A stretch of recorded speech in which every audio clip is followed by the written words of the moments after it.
엘리 시대에 이스라엘은 블레셋에게 참패를 당합니다.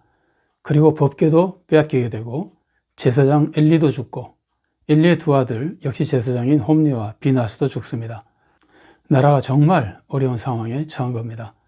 하나님의 역사로 블레셋 사람들이 법궤를 이스라엘에 돌려보냈지만 이스라엘은 어려움 속에서 백성들이 하나님을 사모합니다. 이때 사무엘이 백성을 미스바에 모읍니다.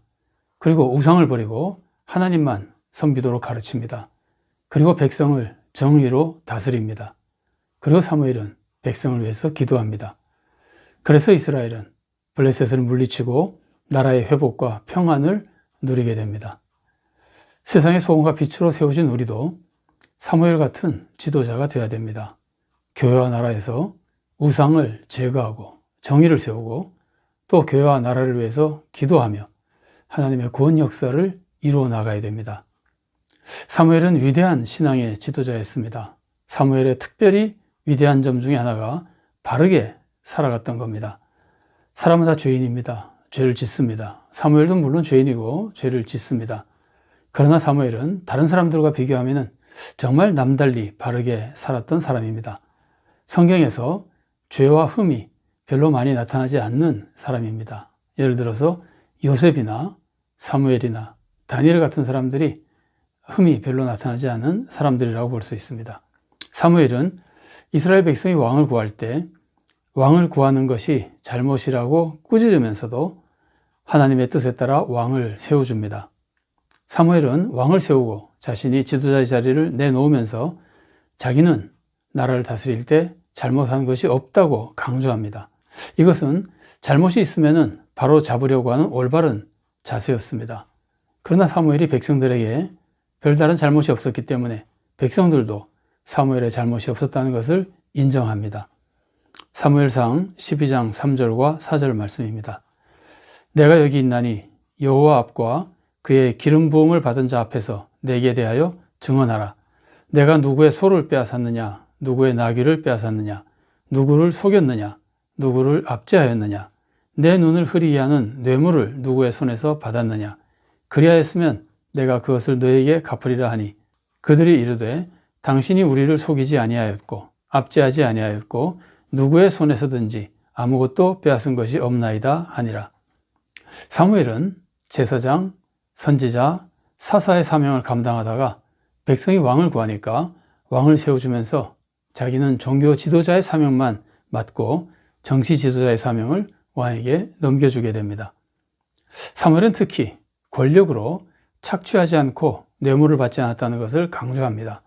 이것을 강조하는 것은 이런 죄들이 지도자들의 종교 지도자든 정치 지도자든 지도자들이 빠지기 쉬운 죄라는 것을 우리들에게 알려줍니다. 지도자가 빠지기 쉬운 죄라고 하는 것은 지도자의 영향력이나 권력 때문에 그런 권력이 있으면 빠지기 쉬운 죄를 의미하는 겁니다. 종교 권력도 권력입니다. 그래서 종교 권력자, 종교 지도자도 종교적인 권력을 가지고 이런 죄에 빠지기 쉽다는 것을 우리는 각별히 두려워해야 됩니다. 이런 죄들의 공통된 특징이 뭐냐면은 탐욕에서 나온다는 겁니다. 재물에 대한 탐욕, 권력에 대한 탐욕, 명예에 대한 탐욕에서 이런 죄들이 나타나는 겁니다. 남을 착취하는 것이나 뇌물을 받는 것은 돈을 탐하기 때문에 나타나는 악한 모습이죠. 남을 속이는 것도 재물욕이나 권력을 탐해서 나타나는 모습들이라고 볼 수 있습니다. 또 남을 억압하는 것은 역시 재물욕이나 권력욕 때문에 나타나는 모습이라고 볼 수 있습니다. 성경에 이세벨이 나봇을 죽이는 모습 보십시오. 결국은 포도원을 뺏으려고 하는 재물욕 때문에 죽이는 거죠.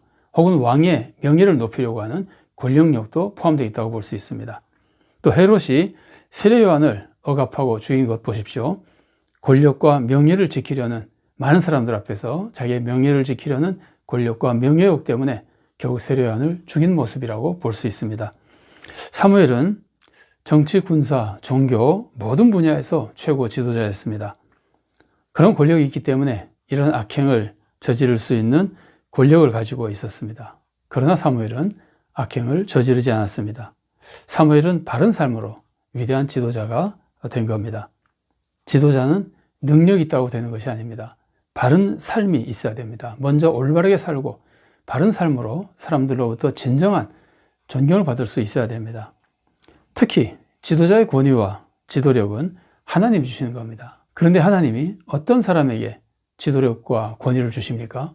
하나님은 의로운 자를 쓰시며 의로운 자에게 지도력과 권력을 주시는 겁니다. 디모데후서 2장 21절 말씀입니다. 그러므로 누구든지 이런 것에서 자기를 깨끗하게 하면 귀히 쓰는 그릇이 되어 거룩하고 주인의 쓰심에 합당하며 모든 선한 일에 준비함이 되리라. 하나님은 물론 죄인을 들어 쓰십니다. 그러나 하나님이 죄인을 들어 쓰신다고 해서 여전히 똑같이 죄를 짓는 상태에서 쓰시는 것이 아닙니다. 이제는 죄를 그치고 바르게 사는 사람으로 바꿔서 쓰시는 겁니다. 죄인을 들어 쓰시지만 죄인 그대로 쓰시는 것이 아니라 바르게 살도록 바꿔서 하나님께서 귀히 써주시는 겁니다. 노아를 보십시오. 노아도 의로운 삶을 살아서 선택받고 은혜를 받고 세상을 구원하는 사명을 감당하게 되었던 겁니다. 사람은 능력 있는 사람의 지도를 받습니다. 능력을 보면은 사람들이 잘 승복합니다. 그러나 능력 있는 사람보다도 오히려 바르게 사는 사람들에게 사람은 진심으로 승복하고 그의 지도를 받는 겁니다. 그래서 바른 삶을 사는 것이 지도력의 굉장히 중요한 요소인 겁니다. 사무엘은 오직 백성을 바르게 지도하고 바르게 재판하고 백성을 위해서 기도했습니다. 그래서 놀라운 축복을 나라와 백성에게 끼쳐줬던 겁니다. 사무엘은 바른 믿음으로 악을 버리고 바르게 살며 정의롭게 재판했습니다. 백성이 정의와 평강의 삶을 회복할 수 있게 해줬습니다. 그래서 백성은 사무엘의 지도력에 승복하는 겁니다. 또 사무엘은 바른 삶과 바른 교훈으로 지도력 있는 지도자가 되는 겁니다. 그래서 나라를 구원하는 소명을 이루었던 겁니다. 지금 우리에게 필요한 지도자의 모습도 마찬가지입니다. 여러분, 교회 지도자와 사회 지도자의 차이가 뭘까요? 근본적으로는 차이가 없습니다. 왜냐하면 교회나 사회나 다 하나님이 다스리십니다. 하나님이 다스리시기 때문에 교회 지도자나 사회 지도자나 나라 지도자나 하나님의 뜻에 맞는 지도자가 되어야 올바른 지도자가 될 수 있습니다. 그래서 지도자는 믿음과 바른 삶으로 하나님의 뜻에 맞는 자가 되고 그 안에서 바른 지도력을 갖춰서 올바른 지도자가 될 수 있는 겁니다. 교회나 사회에서 지도자를 선출할 때 능력보다도 바른 삶을 오히려 더 중요하게 봐야 됩니다.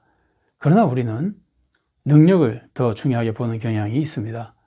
예를 들어서 교회 지도자를 보십시오. 교회 지도자, 목사를 교회 지도자로 모실 때도 학력이나 경력을 많이 보는 경우가 있습니다. 이것은 능력을 보는 경향이 있는 거죠. 또 장로를 선출할 때도 장로의 재력을 보는 경우가 많이 있습니다. 이것도 능력을 보는 거죠.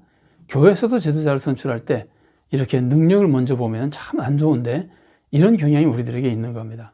사회 지도자는 더 그렇습니다. 사회 정치 지도자가 되려고 하는 사람마다 보십시오. 항상 경제를 살리겠다 그러면서 사람들에게 어필하려고 그러잖아요. 이건 다 사람들이 능력을 보기 때문에 그런 것으로 자신을 홍보하는 겁니다. 사회가 능력을 보는 것도 문제지만 교회에서 지도자를 선출하는데 능력을 보는 것은 더 큰 문제입니다. 이것은 불신앙의 문제이기 때문입니다. 하나님은 깨끗하고 의로운 자를 찾는데 교회 성도들은 능력 있는 사람, 바르고 깨끗한 사람보다 능력 있는 사람들을 먼저 찾는다면 이것은 올바른 믿음의 자세가 아니죠. 교회가 이러면 정말 안 좋은 겁니다. 그러면 우리가 바른 삶을 볼 때 무엇을 봐야 되는 걸까요? 사무엘은 자신의 바른 삶을 설명하면서 4가지를 말하고 있습니다. 첫 번째로 사무엘은 내가 누구의 것을 빼앗았느냐고 묻습니다. 빼앗지 않았다는 뜻이죠. 권력으로 착취하지 않았다는 겁니다. 혹은 횡령하지 않았다는 겁니다. 세례 요한도 공직자의 비리를 금할 때 이와 비슷한 것을 우리들에게 알려줍니다.